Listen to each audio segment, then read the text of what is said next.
como o senhor categorizar o que seria o trabalho escravo e se existe um trabalho escravo moderno? Bem, o trabalho escravo, denominado trabalho escravo contemporâneo, ele existe tanto no meio rural quanto na cidade e são submetidos a condições análogas a de escravo, que é definida no artigo 149 do Código Penal, que insere como um dos tipos para caracterizar o trabalho análogo de escravo a jornada exaustiva e as condições degradantes. Então, a uma primeira vista, nós podemos sim identificar que essa relação de trabalho dos motoristas com as donas desses aplicativos, em especial a Uber, ela poderá ser caracterizada como trabalho escravo em razão das condições degradantes. Isso eu posso afirmar para vocês que essas condições degradantes, antes de definir o que é condições degradantes, para nós do Ministério Público, são aquelas condições em que o trabalhador ele é colocado em um determinado local, onde ele não tem a alimentação, ele não tem condições sanitárias, água potável, fica sujeito às intempéries. E aqui no Distrito Federal, mais precisamente ao lado do aeroporto, nós temos de 120 a 150 motoristas da Uber, subordinados à Uber, ali esperando o momento de ser chamado para uma corrida, em condições degradantes. E mais, a jornada exaustiva, muitos deles trabalhando 12, 16, 18 horas, sem nenhum controle. Eu estive falando com um deles, e ele me disse que se submeteu a essas condições porque está desempregado, não está recolhendo INSS, se ficar doente ele não tem o seu ganho do dia, ele não tem licença, paternidade, por exemplo, as mulheres que dirigem também não teriam direito às licenças gestantes.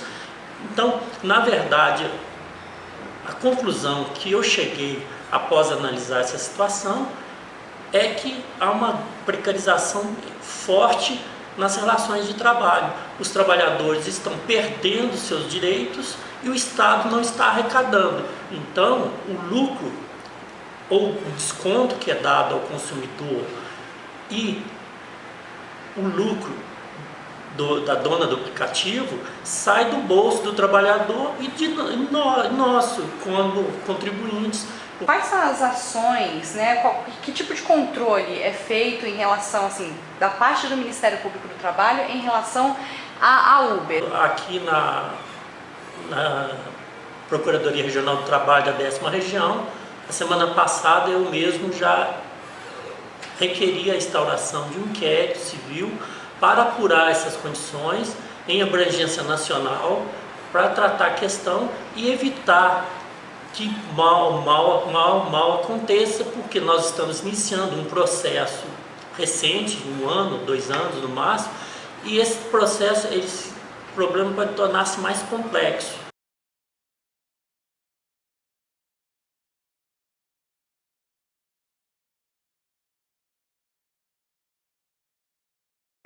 Então, só repassando, essas exigências que são feitas, né, aos motoristas e as punições fazem dela uma empregadora, porque a Uber fala, nós não somos empresa, nós não somos empregadora, a gente é uma plataforma que quem quer procura. Né? Faz dela uma empregadora porque existem alguns conceitos objetivos que definem a relação de trabalho, a relação de emprego. A relação de trabalho existe, mas a relação de emprego, onde são preservados os direitos trabalhistas previstos na CLT e na Constituição. Quais seriam esses? Então, os requisitos, a subordinação jurídica, o pagamento, né, pagamento de salário e a não eventualidade. Então, o motorista é não eventual, ele está lá trabalhando todos os dias para a Uber. Ele recebe seu salário e ele é subordinado a normas estabelecidas pela Uber. Ele é empregado. A subordinação jurídica, ela ultrapassa a pessoalidade entre o empregador e o empregado. Hoje existe um conceito no direito do trabalho, desenvolvido pelo ministro do TST, Maurício Godinho Delgado, que se trata da subordinação estrutural ou reticular. Quer dizer, se uma pessoa obedece às normas prontas, a um contrato padrão, né, um contrato de adesão, vamos dizer assim, e segue aquelas normas, mesmo que ele não esteja com o seu empregador próximo a ele, ele está subordinado. E essa subordinação existe na relação entre esse aplicativo Uber e outros assemelhados e os motoristas que são contratados. Existe uma relação de emprego, existe um vínculo, e o Ministério Público do Trabalho não vai deixar que essa situação irregular permaneça. O senhor poderia contar alguma dessas ações que estão sendo planejadas? Bem, o Ministério Público os seus procedimentos já são previstos em lei. Primeiro, a instalação de inquérito civil, a empresa é chamada a responder esse inquérito civil, fazer suas alegações, sua defesa, e ao final, se o Ministério Público entendendo que ela está irregular, ele propõe um termo de compromisso de ajustamento de conduta, que é um título executivo extrajudicial, em que a empresa se compromete a adequar a legalidade. Caso ela não aceite, nós ajuizamos a ação civil pública, que é o instrumento próprio para a situação, e passa para o judiciário, uma lide onde haverá ampla defesa, contraditório da empresa, e nós tomaremos todas as medidas e indo até o final do processo, né, até o trânsito em julgado. O trabalhador, o motorista que se sentir lesado, ele poderá recorrer à justiça buscando seus direitos de indenização por ter sofrido aqueles prejuízos.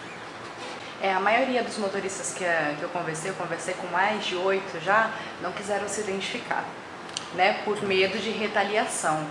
Qual seria o seu recado para esses motoristas e para a população? Bem, é por isso que existe o Ministério Público do Trabalho, porque nós sabemos da fragilidade do trabalhador individualmente. Então, na nossa página, nós temos o local da denúncia, onde poderá ser feita a denúncia anônima ou sigilosa.